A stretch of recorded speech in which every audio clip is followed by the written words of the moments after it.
अस्सलामुअलैकुम everyone, welcome to my channel cooking with Sadia. आज हम आपके साथ जो रेसिपी शेयर करने वाले हैं वो है चिकन वॉन्टॉन। आप लोग देख सकते हैं कि ये रोज़ स्टाइल में रैप किए हुए हैं। इसके लिए हमने सबसे पहले लिया है 1 कप मैदा। मैदे में अब हम डालेंगे 1 टेबल स्पून कुकिंग ऑयल और नमक आप लोग अपने टेस्ट के हिसाब से ऐड कर सकते हैं, क्योंकि चिकन की फिलिंग में भी नमक होगा, तो इसलिए नमक आप लोग मैदे में देख के डालिएगा। अब इन तीनों चीज़ों को अच्छी तरह से मिक्स करके इसमें हम थोड़ा थोड़ा पानी डाल के इसे आटे की तरह की डो तैयार कर लेंगे। और इसकी डो हमने बहुत हार्ड सी तैयार करनी है, सॉफ्ट नहीं होनी चाहिए। अब ये मेरी डो तैयार हो चुकी है। अब मैं इसे आधे घंटे के लिए सेट होने के लिए रख दूँगी। जब तक हम अपनी चिकन तैयार कर लेते हैं। चिकन को मैंने लहसुन, अदरक और नमक डालकर बॉईल किया हुआ है। 1 टीस्पून कुटी हुई मिर्चें डाली हैं, 1 टीस्पून काली मिर्चें, हरा धनिया और 3 से 4 हरी मिर्ची डाल के अब इन सब चीज़ों को हम अच्छी तरह से मिक्स कर लेंगे। अब डो मेरी सेट हो चुकी है। अब मैं इस डो में से बराबर के जितनी भी बॉल्स बनेंगी उनको मैं निकाल लूँगी और बॉल्स बना लूँगी। सब बॉल्स बराबर की होनी चाहिए। साइज़ आप लोग देख सकते हैं कि मैंने कितना साइज़ लिया है। अब ये मेरी बॉल्स तैयार हो चुकी हैं। अब मैं इसे पतला पतला बेल लूँगी। जितना मैं पतला कर सकती हूँ उतना मैंने करा है, आप लोग भी ज़्यादा से ज़्यादा पतला कीजिएगा। और अब मैंने 3 डिफरेंट शेप्स के कटर लिए हैं और उनसे अब मैं इसे कट कर लूँगी। ये कटर तो नहीं है, मेरे पास कटर नहीं था तो मैंने ये जार्स के कैप ले लिया। आप लोग के पास कटर हो तो आप लोग कटर भी यूज़ कर सकते हैं। एक सबसे बड़े साइज़ का है, फिर एक मीडियम साइज़ का और एक स्मॉल साइज़ का कटर यूज़ करना है आपने। अब मैं इसके ऊपर आटा लगा दूंगी खुश्की, ताकि जो हमारी रोज़ की पेटल्स हैं वो खिली बने। अब जो मैंने पहले सबसे बड़ा वाला रखा, अब बड़े वाले के सेंटर में मीडियम वाला रखूँगी। सेंटर में रखना है और मीडियम वाले के सेंटर में स्मॉल वाला। ये दोनों सेंटर में होने चाहिए एक दूसरे के। अब हम इसमें चिकन की फिलिंग रखेंगे।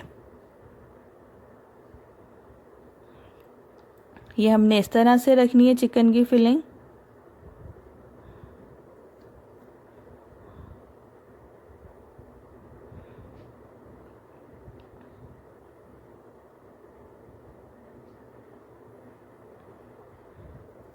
इसको रखने के बाद अब हम इसके इस तरह से फ़ोल्ड करेंगे और फ़ोल्ड करने के बाद इसके कॉर्नर्स को अच्छी तरह से प्रेस करेंगे कि हमारी चिकन जब हम फ्राई करें तो ये बाहर ना आए। ये देख सकते हैं आप लोग मैं किस तरह से इसे प्रेस कर रही हूँ।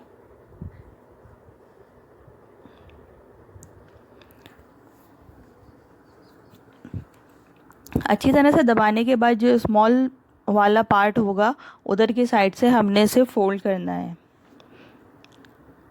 फ़ोल्ड करने के बाद आप लोग आटे की लेई से या अंडे से इसके जो कॉर्नर है इसको चिपका सकते हैं। और अब इस तरह से इसकी पेटल्स को हम खोल लेंगे। आप लोग देख सकते हैं कि बिल्कुल रोज़ का शेप बना है ये आप लोग इफ्तार में ट्राई कीजिएगा। ये बहुत मज़े के लगते हैं और अच्छे भी बनते हैं बहुत।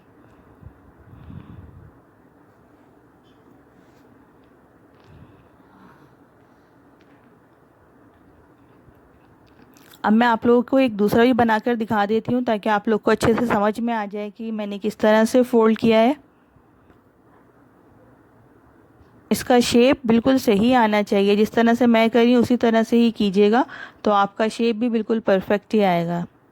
अब इसे फ़ोल्ड करके इसके कॉर्नर्स को प्रेस कर देना है बहुत अच्छे से।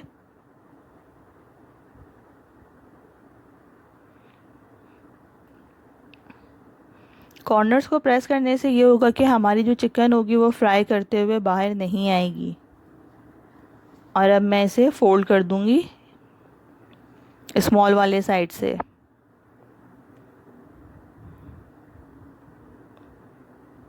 और फ़ोल्ड करने में हमने जल्दबाजी नहीं करनी है, हल्के हाथ से फ़ोल्ड करना है, तेज़ी से फ़ोल्ड नहीं करना है। ये देखिए,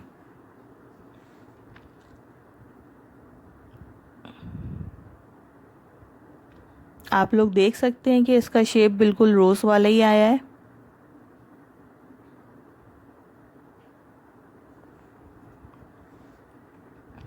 अब हमने ये सब अपने तैयार कर लिए हैं और अब हम इसे डीप फ्राई करेंगे।